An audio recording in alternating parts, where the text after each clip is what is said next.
Hola, ¿qué tal mis queridos jurisconsultos? Bienvenidos sean a la cápsula jurídica número 4, la cual estará a cargo del doctor Héctor Iván Jiménez Esponda. Como ustedes saben, mayormente abordaremos temas en materia penal y hablaremos del sistema acusatorio.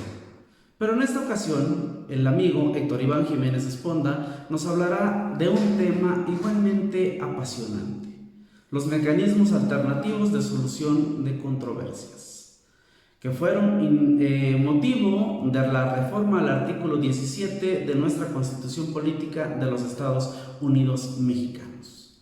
¿Quién mejor que el doctor Héctor Iván Jiménez Esponda para hablarnos de este tema? Él, por muchos de nosotros y por muchos de ustedes, es conocido ya que es catedrático en diversas universidades a lo largo y ancho de nuestro país. Es un apasionado de la cultura de la paz. Otros lo han de recordar como director del Centro Estatal de Justicia Alternativa en el estado de Chiapas. Actualmente los que lo conocemos es director general del Instituto de Investigación y Profesionalización de la Fiscalía General del estado de Chiapas.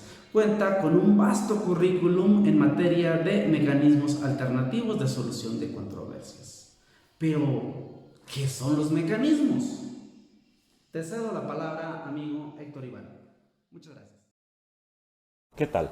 Soy Héctor Iván Jiménez Esponda y agradezco al doctor Joaquín Domínguez Trejo la oportunidad de poder conversar con ustedes durante estos minutos respecto de un tema que considero relevante, importante y que es necesario continuar poniendo en el contexto de la comunidad jurídica, pero del ciudadano común.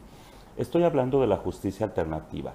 Una justicia alternativa que, a pesar de la difusión que se le ha hecho, a pesar de su vigencia en México desde hace más de 22 años, todavía continúa siendo desconocida para los ciudadanos, para el contexto social y particularmente para la comunidad jurídica. Hoy, esta justicia alternativa de la que les hablo también es conocida como mecanismos alternos de solución de conflictos.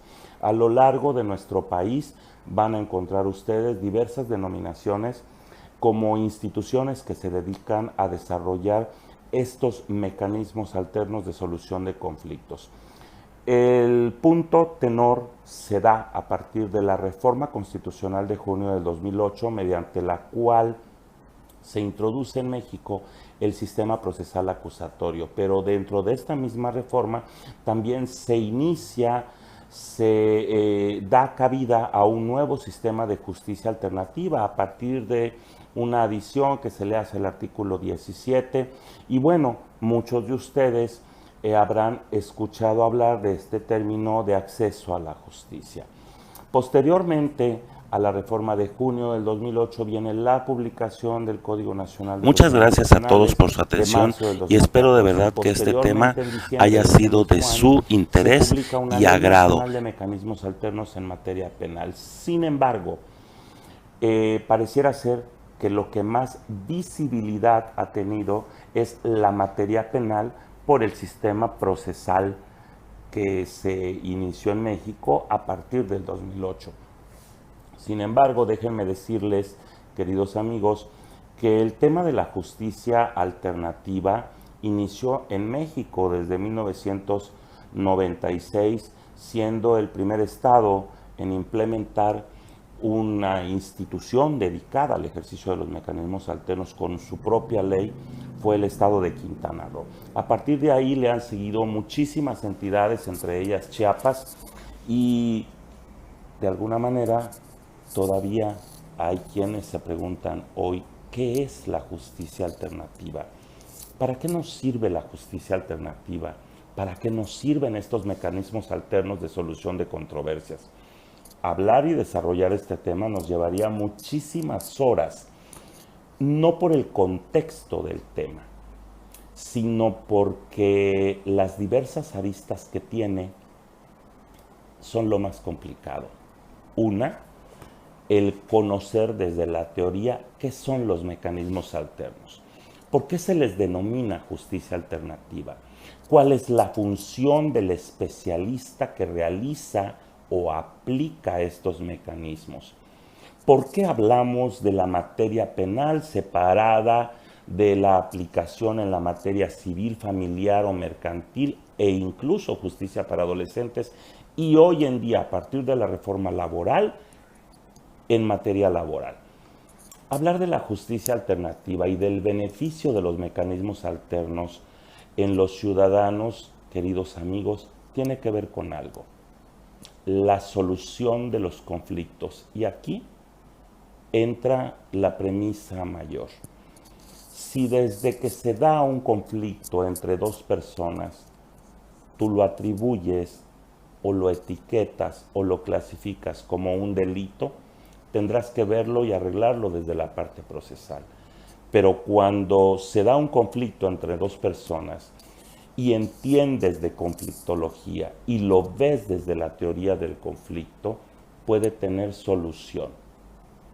Amigos queridos, en el contexto mexicano, en el contexto jurídico mexicano, siempre hemos oído hablar de la conciliación.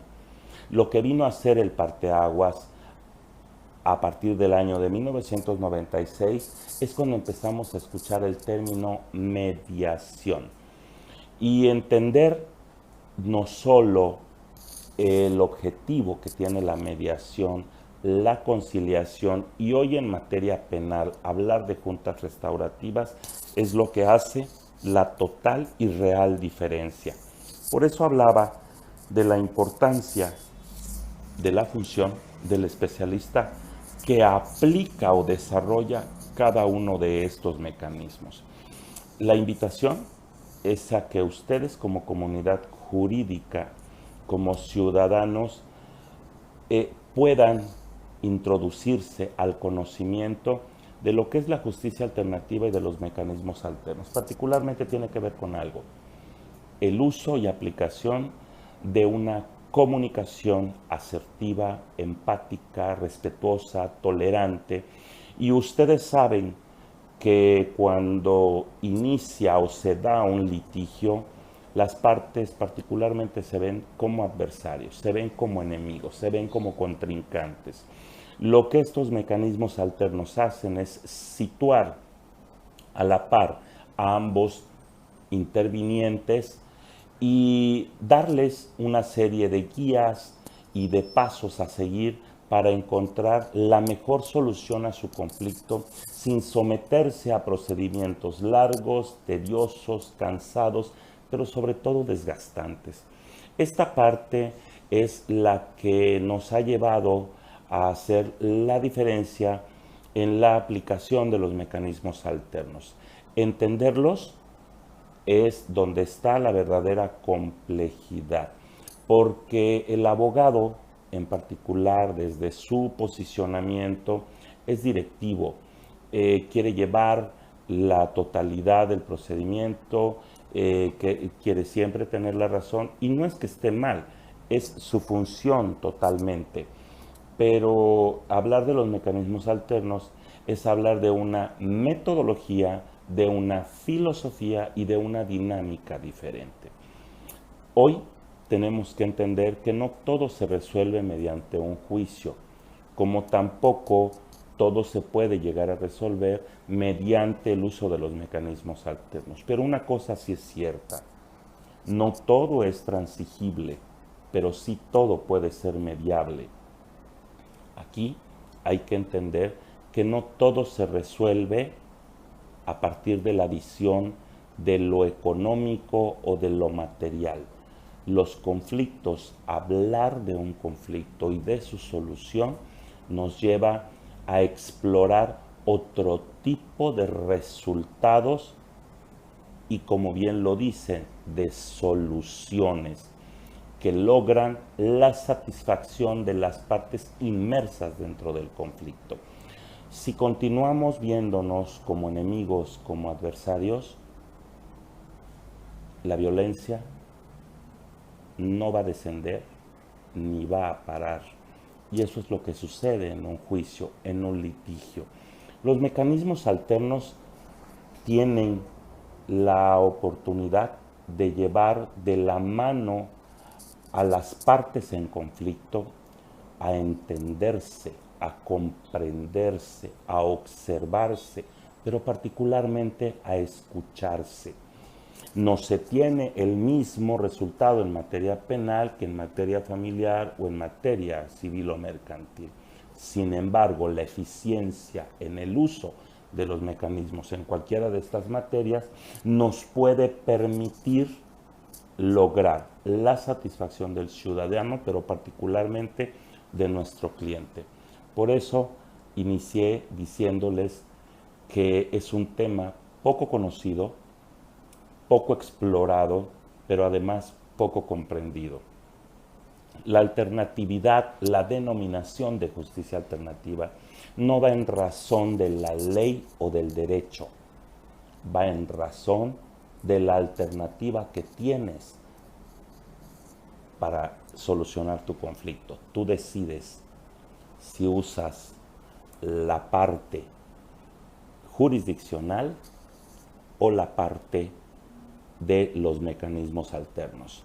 Es un derecho constitucional, es un derecho de acceso a la justicia. Tú decides porque ambos están al mismo nivel. Tú decides si usas a los tribunales, te vas por un juicio o usas el mecanismo alterno que de igual manera tendrá un resultado que se equipara o equivale a una sentencia. Y quiero dejarte en claro algo. La justicia alternativa no tiene por objetivo incidir, manipular, condicionar un resultado. Aquí no es un tercero externo, como sucede en la parte heterocompositiva, el que decide el resultado. El resultado, la solución del conflicto a partir de los mecanismos alternos, lo deciden las propias partes a partir de su voluntariedad, a partir de su flexibilidad, a partir incluso de su confidencialidad. La justicia alternativa y los mecanismos alternos se basan en principios que obviamente tienen que ser observados por las partes y por quien es el responsable de aplicar estos mecanismos alternos.